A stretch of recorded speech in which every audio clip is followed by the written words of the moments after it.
Clubhouse will soon allow users to join without an invite. Last year, the audio-based social media platform Clubhouse gained a ton of popularity in the market. After being an iOS-only app for a long time, Clubhouse was finally released on Android recently. However, it is still an invite-only platform and does not allow any user to join without an invite from an existing Clubhouse user. Well, that is about to change soon. Clubhouse, as per reports, recently held a town hall meeting with developers and users on its platform. The meeting was organized to discuss the impact of releasing the app for the vast majority of people around the world and what it has experienced ever since it was released on Android.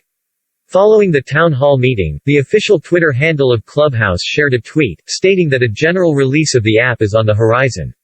You can check out the tweet. As you can see, the tweet states that Clubhouse has garnered 2 million users on Android since it was released on the platform. Moreover, the developers are aiming to eliminate the invite-only aspect of the platform by releasing a general version of the app sometime this summer. This essentially means that you will not require any invite from an existing Clubhouse user to listen to others chat about random topics. The general version of the app will allow all users to join the new social platform and explore it without any constraints. As a result, the developers state that the next few updates will focus on the discovery of content and notifications, and will be less visible on the platform. Nonetheless, the said updates will be very crucial as they will bring Clubhouse into the limelight to compete with its various newly emerged rivals in the live audio room space.